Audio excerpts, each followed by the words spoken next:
In many parts of the country, the Campfire organization has begun going into schools to teach a self-reliance course for kids called I Can Do It. The idea is that no matter how young you are, you can learn to take care of yourself. On April 24th, 1989, the second graders at the Runnels School in Baton Rouge, Louisiana, were doing just that. We're going to have another role-play situation that may or may not be an emergency, and you're going to see if you can handle it or not. Can I have a volunteer, please? Yes, would you come up here? Donna McEnany had come to teach the kids basic first aid techniques as part of that day's session called I Can Handle a Real Emergency. Coming over here and tapping you on the back, right, when you've choked on something. Or just lift the arm straight up so it goes down smoothly. Just kind of helps give it a ride down. Children at this age have many fears, and one of them is not knowing how to handle situations, whether they be emergency or just everyday minor situations. It's the same as what I just saw. Only thing is I don't hear anything, do you?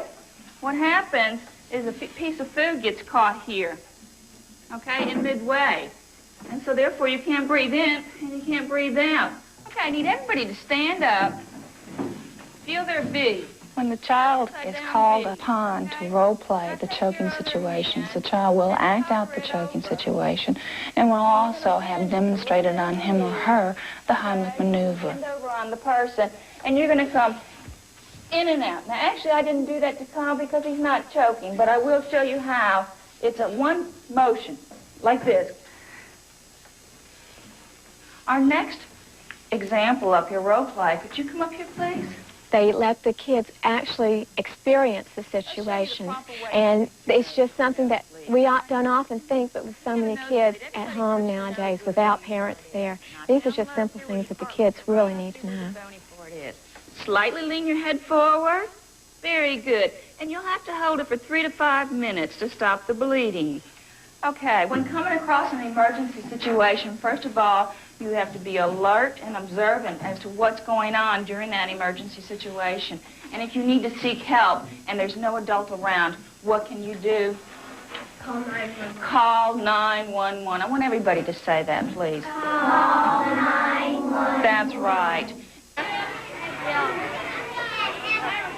Bye, my mom's here. 7-year-old Kyle Wilkinson was picked up after school by his mother, Carol. His 3-year-old twin sister and brother were already in the family van.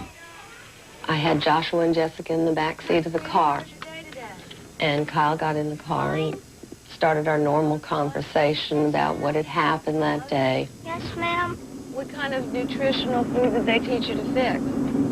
Ants on a log and celery and peanut butter and raisins. And you call it ants on a log? Would you fix some for us tonight when we go home? Yes, ma'am. Rather than just eating all that candy, right? Much better for you. Jonathan threw worms on Miss Runnels today. What? And when he threw the worms on Miss Runnels, Yeah? she threw one back and then she gave him a pink slip. Uh-oh. You better not bring home any pink slips. What happens to you when you get one of these pink slips? You've got to bring it home and then your mom's got to sign it and you've got to bring it to school. So it's really big trouble, huh? Mom, Joshua's choking. Stop the car. I looked in the rearview mirror and saw that Joshua had turned purple.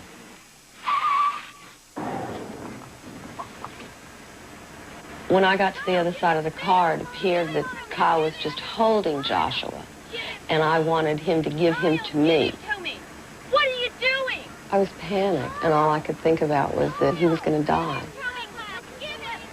I felt like I knew the right thing to do and she didn't. You're hurting him. No, Mom, I know what I'm doing. Give it. I wanted to do something for him, which probably would have killed him. Oh, my God. Kyle. About that time, this piece of candy just popped out of Joshua's mouth. He started breathing, and he was fine. I was surprised because everything worked out and all. Within 3 hours of being taught how to do the Heimlich maneuver, Kyle had to use it to save his little brother's life.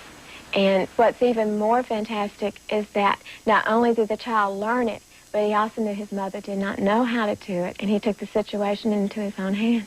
When teaching this particular course now, I utilize Kyle as a role model, and the children can relate to that so much to find out that another 7 or 8-year-old, just like them, has been able to actually use this and rescue and make a difference in life and death situation.